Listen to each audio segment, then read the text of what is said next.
Hi, I'm Kelly Holmes, a National School Sports Champion, and I've made it my mission to get more school pupils involved in sport. Encouraging youngsters to be sport leaders is just one way to do this, and in this programme you'll see how one school in Birmingham is giving all its pupils leadership skills for sport and for life.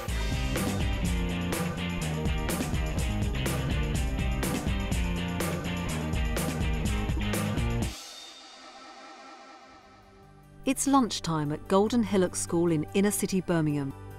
The school became a sports college in 2000 and was recently awarded Arts College status too.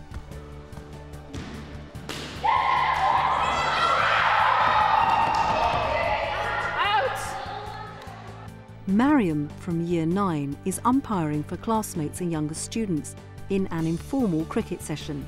She's discovering that responsibility brings hard choices.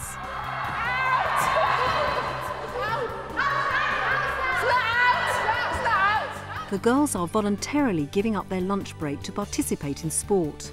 Mariam is happy about being in charge, and without knowing it, they're all learning about much more than just cricket. The scene represents a significant success for a school that has many challenges to meet. Golden Hillock is an inner city school in Birmingham. We are in an area of high movement in terms of population, very multicultural. Within the intake we have 96% Muslim students, and often Spark Hill, Spark Brook, which is the area the school is in, is a first stopping point of people new to the country. So it's quite a range of sort of cultures and variety within the area. The school's catchment area has some very poor health statistics, so when the school became a sports college, it committed to improving health in the community. One initiative was to train students as sports leaders, fulfilling national curriculum expectations and preparing them to volunteer or work in the area, providing new sporting opportunities. What school are you lot from? You lot are here today to do 6 activities. The Sports Leader Award was one way to prepare key Stage 4 students for such roles. Shaquille and his peers from Year 11 are running a potted sports lesson for pupils from a local primary school. They're consolidating the skills learned on the Sports Leader Award. Most students, if not all of them, by the end of Year 11 will have actually attained a qualification in sports leadership, and they will have had experience of leading younger children. And we're counting how many goals, so we're going across. The more points you win, the more your team wins. Over the years, Golden Hillock has developed practices that help the Sports Leader Award run smoothly. These include making primary schools aware of the opportunities that Year 11s can offer and timetabling key Stage 4 PE in blocks long enough for the Year 11s to practice their skills in the primary schools. At the end of the session, the primary school pupils vote for the most effective leader. Now, when you've made that decision, tell the person on the front row, because I'm going to come and ask.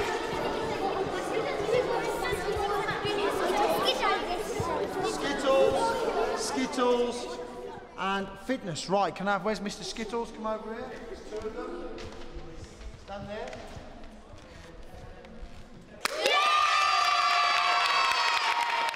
It was actually very fun. I found it easy to work with children. I've gained more confidence from that session. I can interact with children much better than what I could. Confidence, motivation, everything. I learned everything from JSLA. If it weren't for that, I won't think I'll be coaching this well today. In front of young people, what kind of things do you think they're looking for in a leader? Craig Taylor, manager of PE, reviews the session. Comedy? Humour, sense of humour, yeah. You weren't falling over slapstick, were you? No, anything else they're looking for? Encouragement. Encouragement. Help. Friendly. Friendly, yeah, definitely a friendly face. What else? I think students develop in a range of ways through the leadership scheme. Obviously, within the actual setting of leadership, they identify their own strengths and their ability to work with people and inspire and motivate people. And perhaps when they come across difficulties in another subject, they know how to motivate themselves and get over that problem because they've had that experience of doing it for someone else in a sporting environment or an arts environment. So I think it affects them as a whole person and as a student in particular. The Junior Football Organiser Award is another of many leadership options open to Key Stage 4 students. The PE teacher in charge of leadership is Anne Frew. The girls have done an aerobics. We do a self-certification on weight training and use of the gym. We've got qualifications in athletics, the Shine Awards we do. And we're constantly looking for new courses for children to do basketball refereeing, basketball tabletop. Any qualifications that the students themselves show an interest in, we will research and hopefully get them down that avenue. So let's have him in the centre here, everybody watching him, copy what he's doing. At Golden Hillock, leadership isn't just about qualifications, nor is it just for older students. The positive effects it produces have encouraged the school to introduce it in Year 7. Hold your back, put it on your toes. Try not to bend your legs. These Year 7s are already used to being asked to lead. Craig Taylor believes it's within the capabilities of most. I think a lot of the children already have some of the leadership skills, but they probably haven't realised it yet. What we're trying to do is limit the amount of leadership that they need, so we don't give them a huge job to do. We limit them to just very, very simple leadership skills. The quickest one to have their group organised, one merit. Off we go. Within the curriculum, we felt it was important that we didn't just focus at Key Stage 4 on leadership skills. So we revised the Key Stage 3 schemes of work in line with what we wanted them to achieve by the time they leave school. For example, they may lead a warm-up just with a partner, whereas at GCSE we'd be expecting them to lead perhaps a small or even the whole group or even the whole class. After the students have led warm-ups and refereed small-scale games, the last part of the lesson gives two of the most promising a more complex challenge. Organise one large game on the whole of this pitch with two teams. I'm going to give you 3 minutes. You decide that it's your fixture. Now listen, you two can be the captains of that team, so I don't mind how it's done, but I want one big game organised. You two are in charge.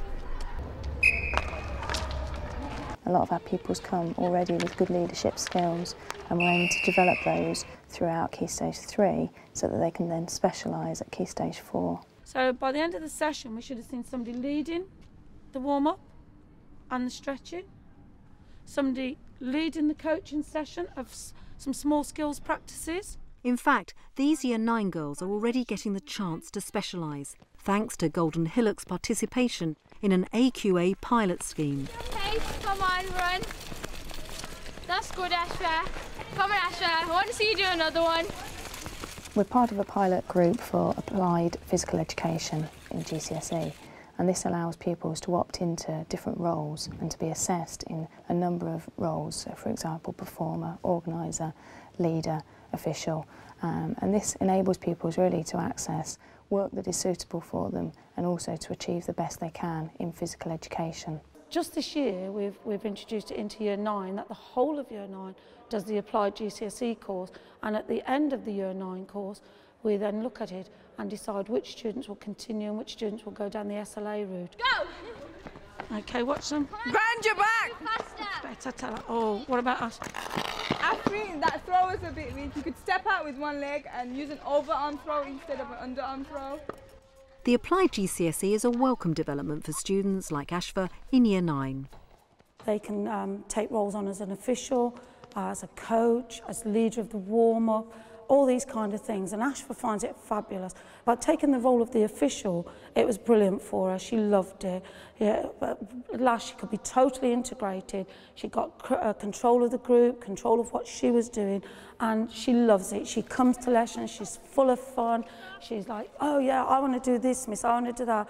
Well, you know, yeah, that's great for me, miss. All of you are doing quite well, but your throws are coming a bit short. So instead of doing underarm throws, you could do overarm throws. And make sure you step out with the opposite leg just to make your throws a bit stronger. And make sure accuracy is the thing. If you're not accurate, then you're more likely not to win the match. She's absolutely brilliant at it, and her disability isn't going to stop her at all from getting a good GCSE grade. And since we've started this course, she's just grown in confidence, self-esteem. She's quite happy to tell people what to do and to say to people, well, actually, I don't need your help. Thank you for the offer, but I'm quite happy to do this myself. What we're going to do now is we're going to play a game, and I'm looking for a volunteer to umpire. I'll do it. You'll umpire? Okay then. The success of schemes in physical education and sport has encouraged other departments at Golden Hillock to see the value of leadership. Dumped on my wedding day. Go. As a result, the Young Arts Leader Award is also offered at the school, and plans include comparable initiatives in maths and modern languages. 3, 2, 1, and freeze. 5 minutes a game. Dan, you okay to time 5 minutes a game? On my watch? It'll be a 5-minute game. 5 minutes a game. Super. Whatever the subject area, the Golden Hillock ethos is that leadership is not just for born leaders. It has benefits for everyone. Yeah. Now, when I press play, I'm near here now, when I press start, it's going to go. It's going to play for 5. When he beeps, what are you going to do? I'm going to stop the watch. You're going to stop the time and shout, time, nice and loud for me, so I know. Stops. Time stops, so they know how to start. Right? We are very inclusive here, and all students are offered the opportunity and encouraged to, and in a sense expected to take on leadership opportunities, both within sport and the arts, whatever their ability. Dan, who is working towards his entry-level certificate, has had a busy morning keeping time and scoring. How does he feel about the responsibility he was given? 2, 1, it makes me feel so proud of the timekeeping and keeping the time until the referee's decision and the whistle gets blown. 2-1 to Blues. 2-1 to Blues is the final decision by the referee. Promoting the lifelong benefits of learning to lead has also enabled Golden Hillock to increase participation rates in physical education and school sport. The lunchtime girls' cricket is popular now, but in the past the local community had sometimes not appreciated the value of sport for girls. We, in a sense, used our sports college and our leadership programme and to particularly focus on that. And I think it was about, in a sense, selling that the leadership was about, yes, it's within a sports environment, but it's actually going to give them confidence, higher self-esteem, ability to work and coordinate and collaborate with people. And they're the skills that any employer will be looking for. The successes brought about by the use of leadership at Golden Hillock School result from thoughtful implementation. Staff ensure that appropriate leadership opportunities are found for all students. Practicalities such as timetabling and liaison with other schools are carefully planned. And the potential for cross-curricular benefits has been observed and maximised. At Golden Hillock, the school's original aim of providing sports leaders for the local community has already come to fruition, with former students now launched on careers in sport. The school's ambition to improve its community's health should be realised. But the school has long since seen that leadership is a powerful tool for change in many other ways. It's investing the time in students to allow them to identify for themselves that they are achievers, that they can lead, and that they can overcome difficulties for themselves and for others, and that they will in the future be motivators of other people.